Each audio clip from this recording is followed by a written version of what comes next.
Glenn Hobbs was initiated into a satanic coven as a child by his grandfather and continued participating for many years. I recently asked Glenn about his involvement and the importance of Halloween to the occultist. Well, my involvement in satanic worship was, I was involved in it as a child. Of course, I was a generational Satanist, what they call a generational Satanist, and what that means is that my family was involved in it and their family before them. Now, my earliest rememberings of Halloween and some of the things that were involved was, it was a very dark time for me as a child. It was something that I didn't enjoy. Glenn, could you tell us about your involvement in any rituals at Halloween as a child?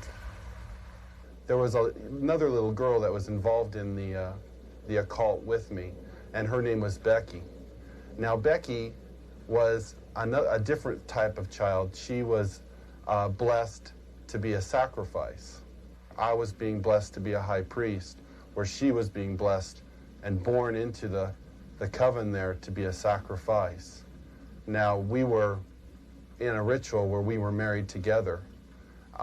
It was a marriage to the beast, and me and the little girl were married together, and there was a lot of sexual abuse that took place and a lot of blood that was spilt over us, joining us together.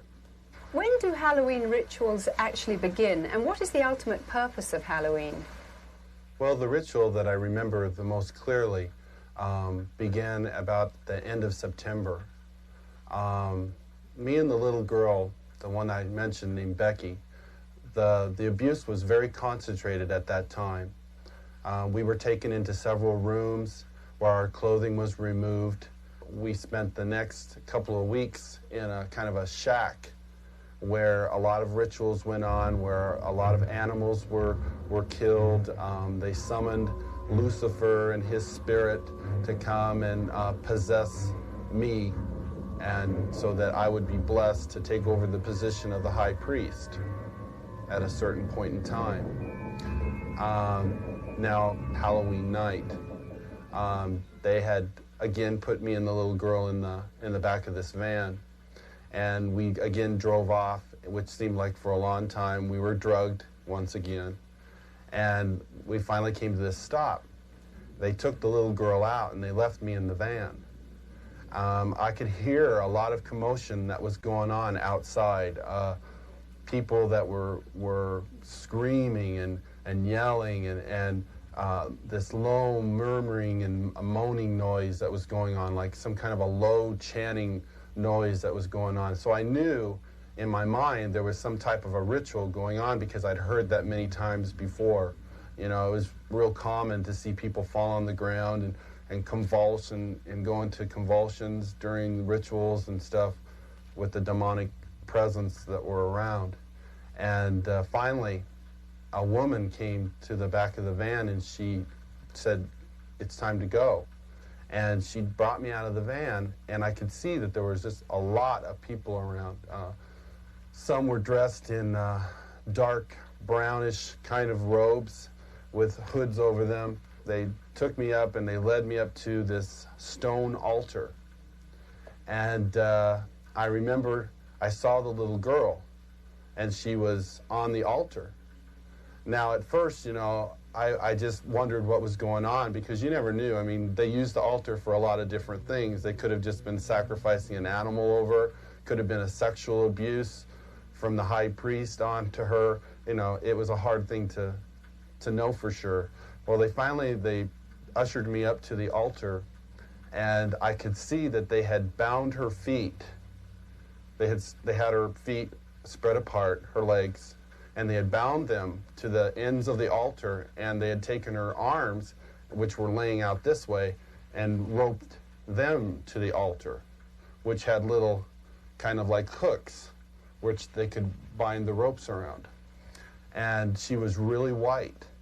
I remember seeing her, and she was just real pale and real white. And I noticed that they had slit the bottoms of her feet and her wrists, and they were taking the blood that was running out of those areas and putting them into chalices and passing those cups around to different people who were partaking of her blood. Then the high priest, he took the athami, or the ritual knife, and he picked it up and he put my hand on it, and then he forced it into her chest. So when I think back on Halloween, you know, over that period of time that happened, you know, that was the climax event, Halloween night, where they killed that innocent little girl. And this is something that's happening every Halloween. That's not just an isolated event. I mean, there are children all over the world who are losing their lives during Halloween night, and yet we, as a society, we go out and celebrate it, and we go door to door and we ask for candy, and it's a big celebration to us. And I think it's quite ironic how one group of people are thinking it's fun and another group of people are taking human life, and yet they don't, you know, there seems to be this wall and nobody wants to face the facts of what's really going on. Glenn, you've now been a Christian for some time. What is your reaction when you see Halloween celebrated by people? Whenever Halloween time starts coming around, at the 1st of October, you go into the stores, you see the costumes, you see the mother with her little girl putting the witch's hat on her, and the little boy getting excited about getting the devil mask, and you see the candy, you see the Halloween pumpkins, you see people decorating their houses with skeletons and all these symbols of death. You know, it only serves to bring back horrifying memories to me. Memories of death, memories of children being so abused, so ripped of everything, their character, all in the name of Satan. If a person could really stop the next time they go into that store and realize that there are children who are going to lose their life because people are taking this a step further. There are people out there who don't just celebrate Halloween with trick-or-treat candy. This is a religious holiday to them. This is something that is holy and sacred, and they are taking innocent human life. The fact is that a highly organized network of Satanists are operating in America and Europe today. They seem to be respectable members of society and are integrated into all professions and walks of life.